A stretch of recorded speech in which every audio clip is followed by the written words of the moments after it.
From the headquarters of Telesur English in Quito, Ecuador, this is From the South, and I am Soini Gray.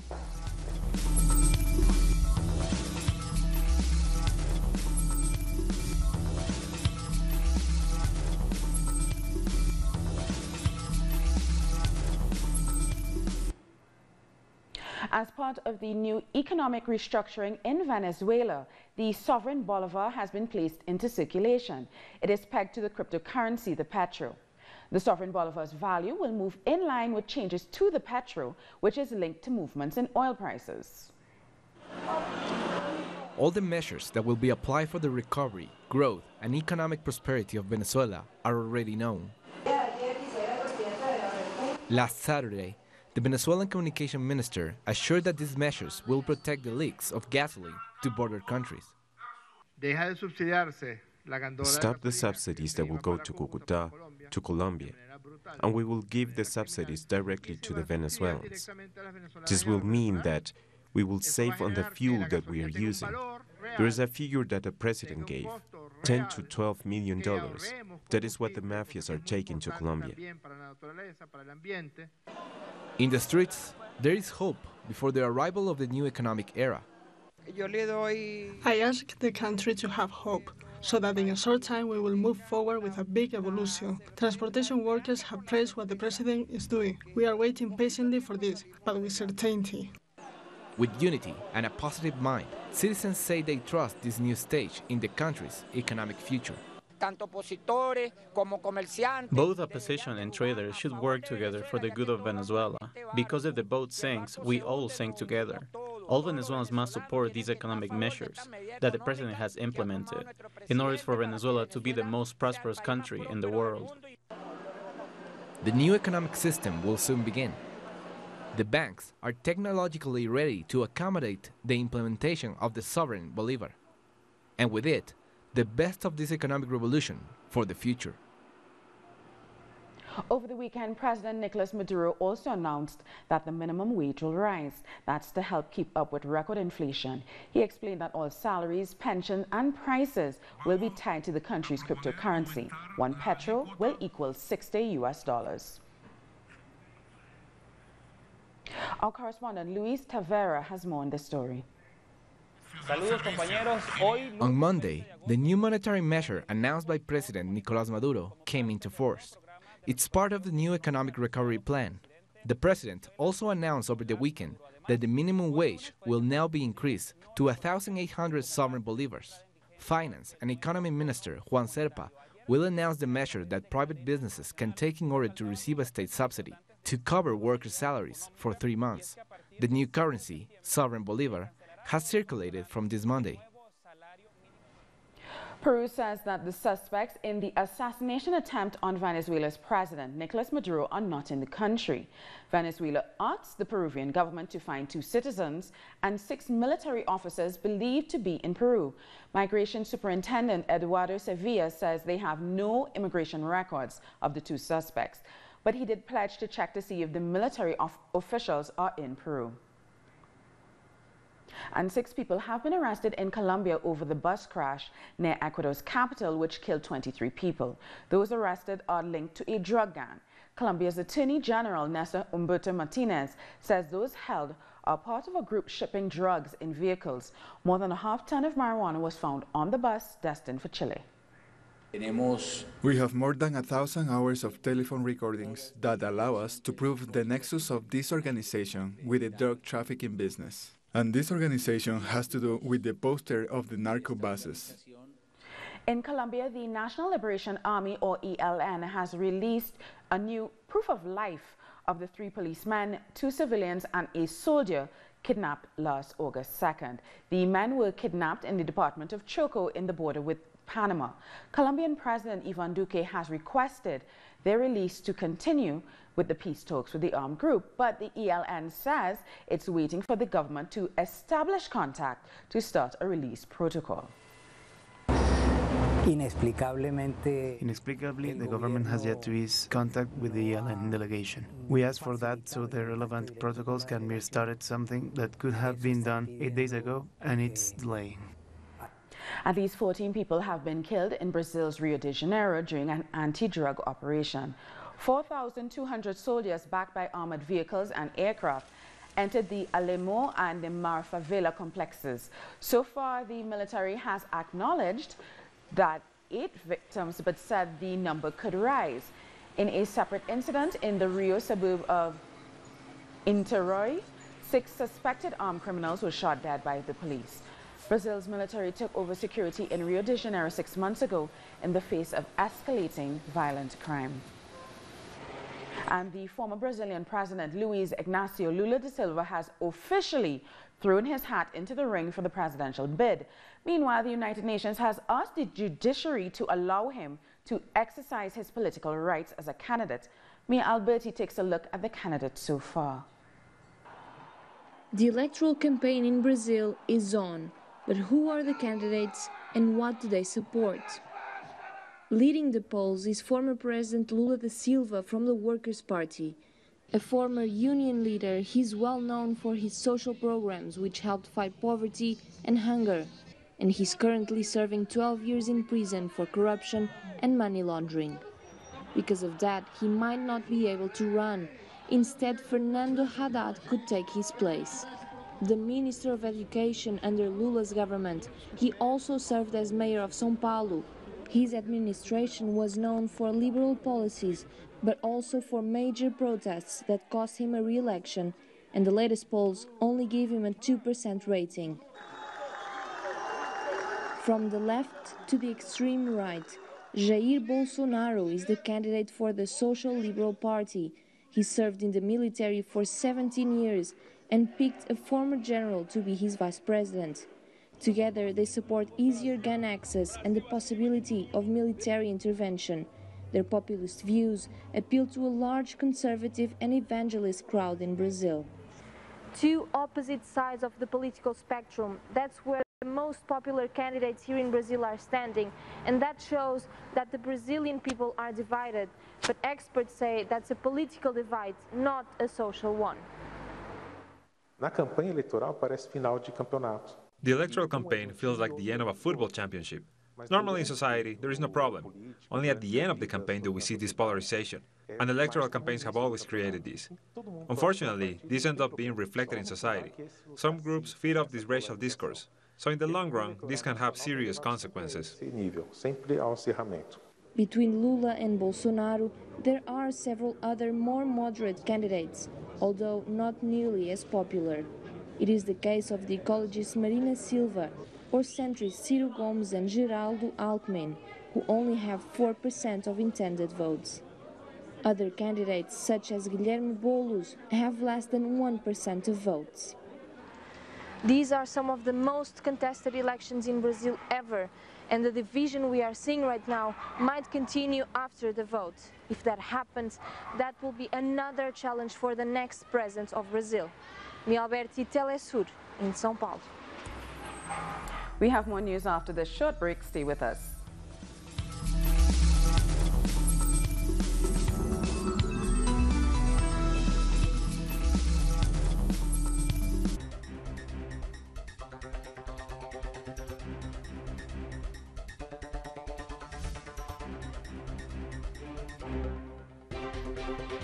So yeah, national security is one of the most powerful notions in modern times. To swindle, I think, people, to do things that are not in their best interest, and to support massive military complexes that are not in anybody's interest, but that are like cancers feeding on society. Watch a series where the U.S. geopolitical strategies as an empire representing the culture of war and propaganda are shown, and how this has served as a tool of social control. War. Saturday, only on Telesur.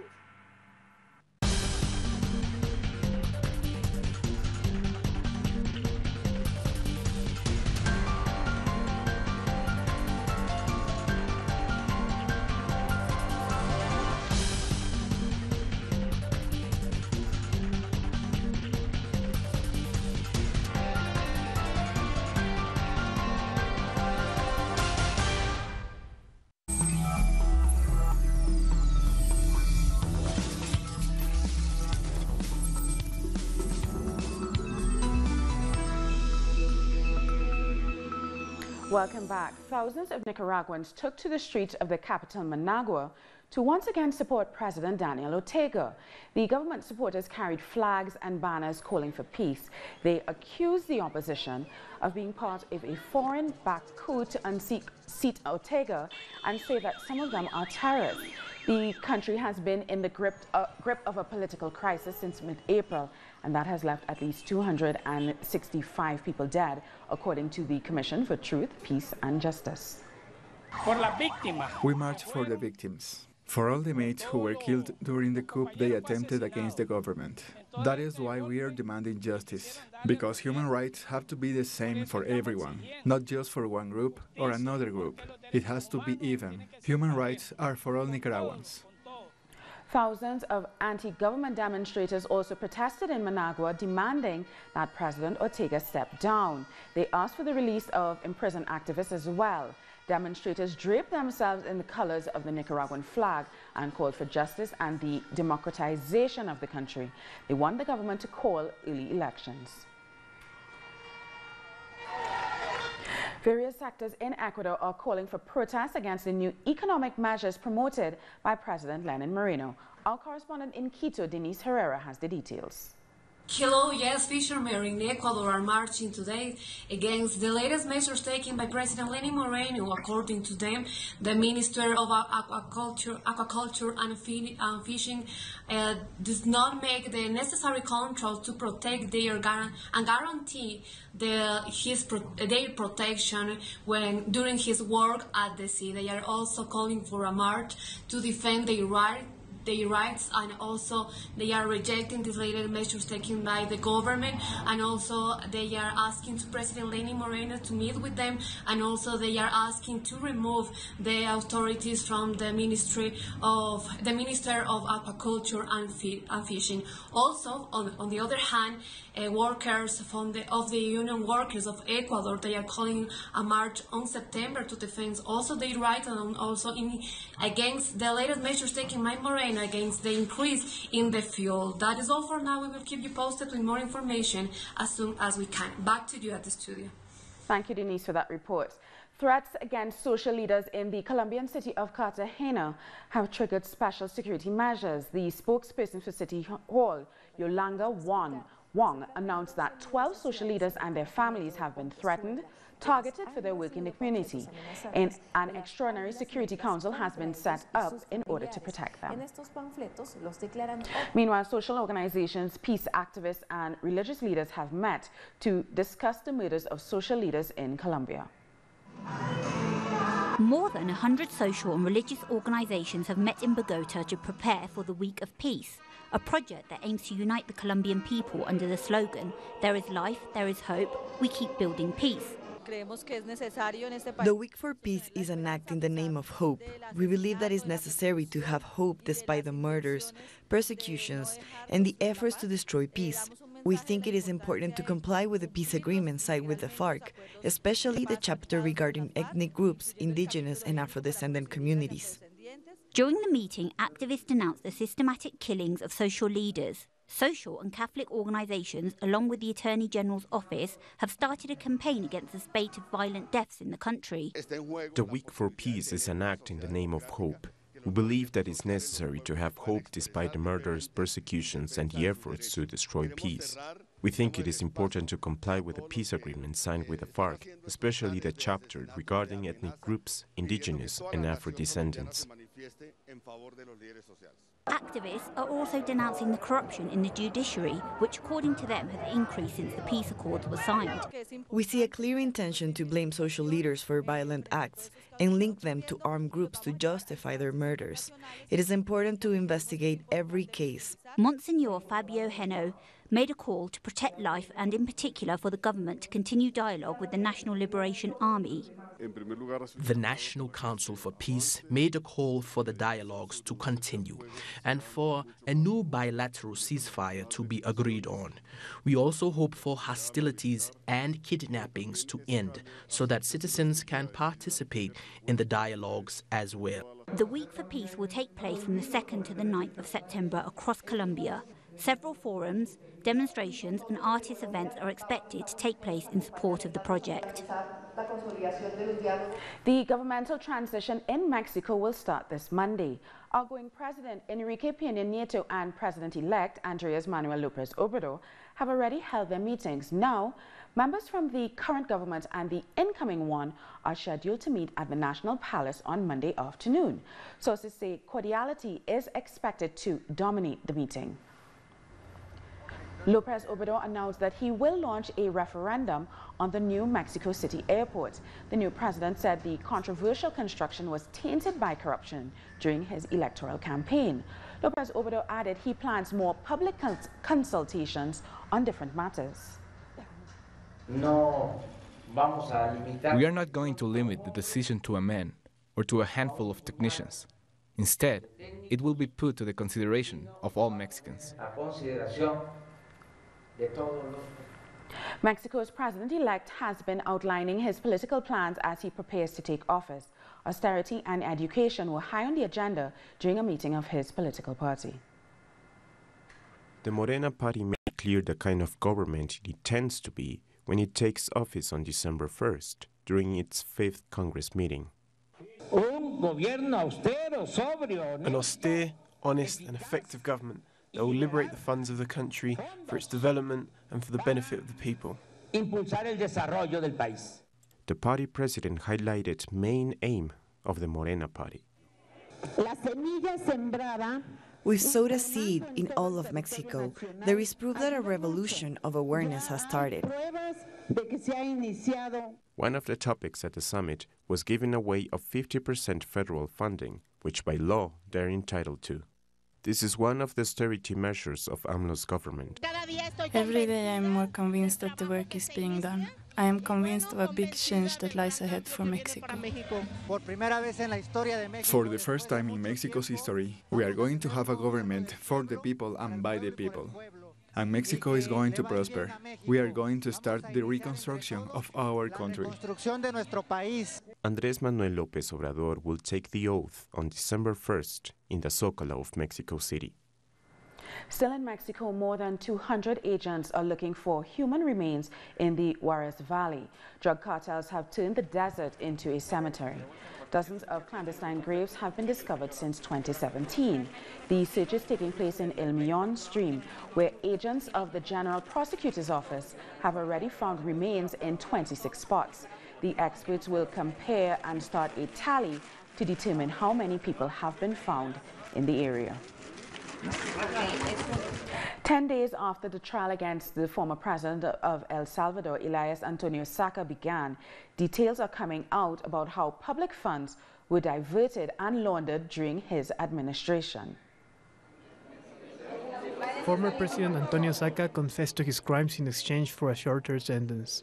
He admitted to stealing $301 million from public funds while favoring former officials and members of his party during his administration. During the past week, experts, witnesses, and officials from the Treasury all testified in his trial.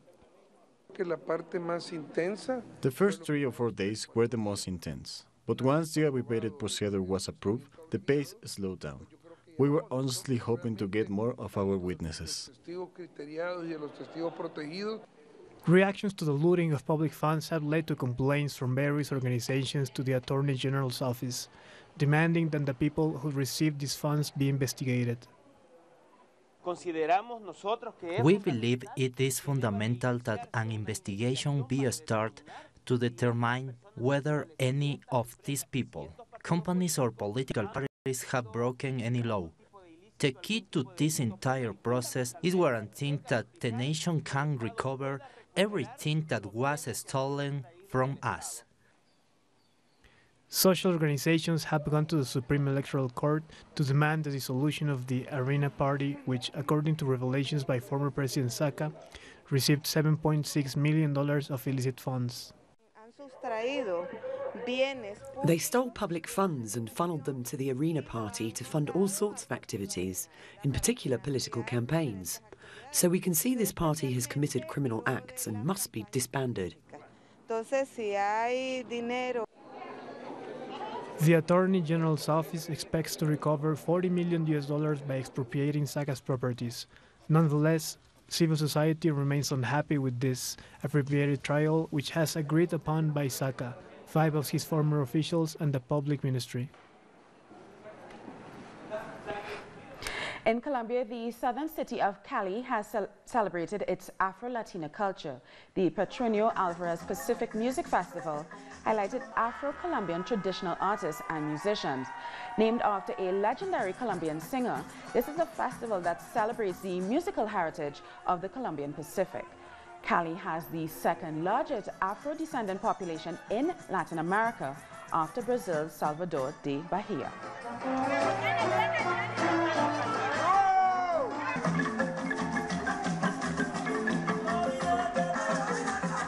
Time now for a short break. We have more news after.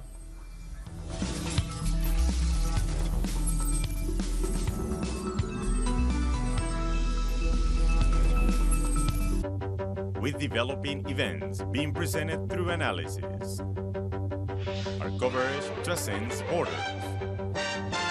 With renowned journalist Walter Martinez. Salud, amigos. Tripulantes de nuestra querida, contaminada y única nave espacial. Dossier. Weekdays. Only on Telesur. Y ponga usted las cámaras, señor director.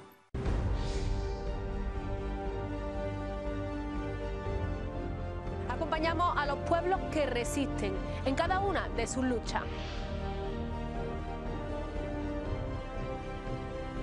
Somos esa ventana que se abre para visibilizarlos entre fronteras.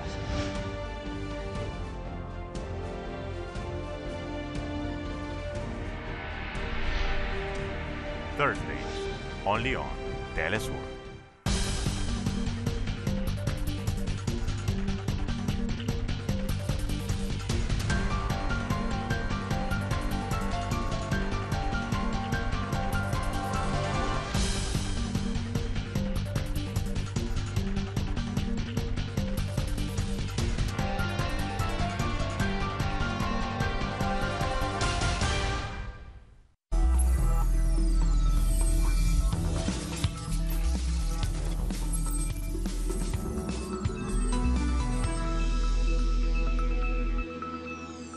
Welcome back. Greece has made its exit from the biggest bailout in its financial history. A 3-year program saw Greece borrow around $330 billion, saving it from going bust and abandoning the euro. The road to recovery, however, is far from over, as Greeks say they aren't optimistic about the future. Our correspondent in Athens, Habai Abide, brings us more.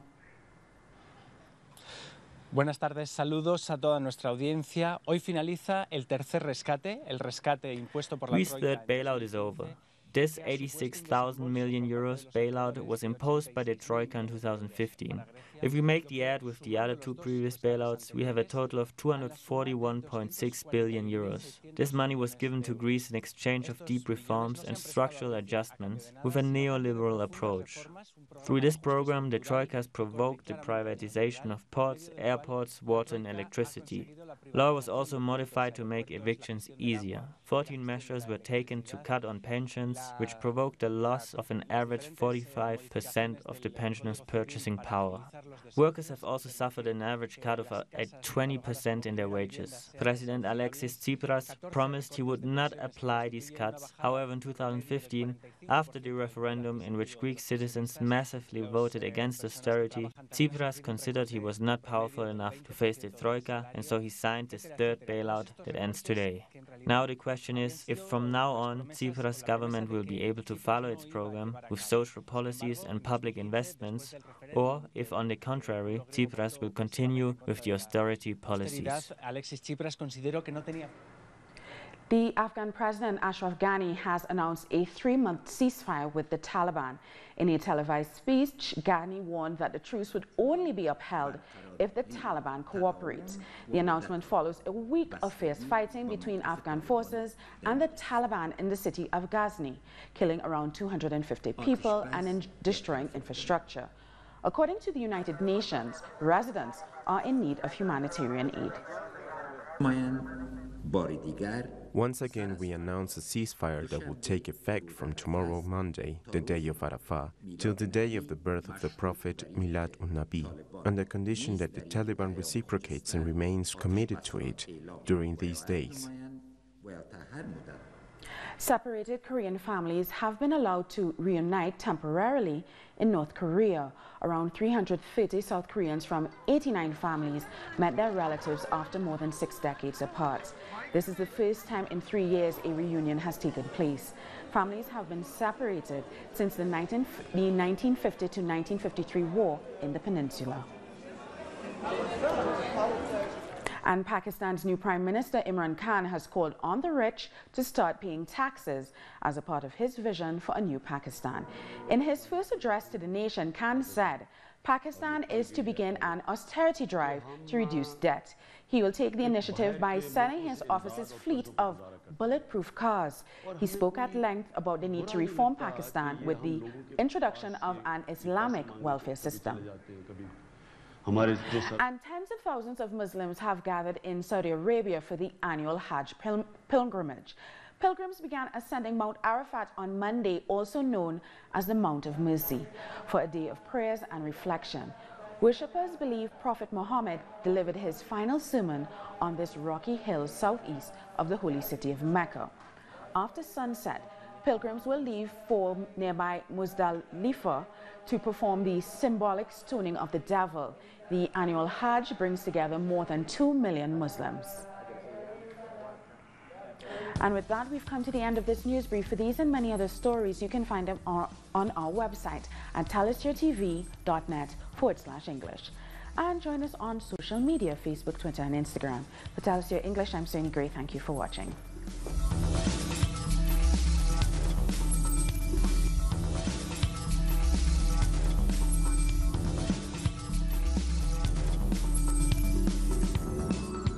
Telesur brings you special interviews with social and political personalities.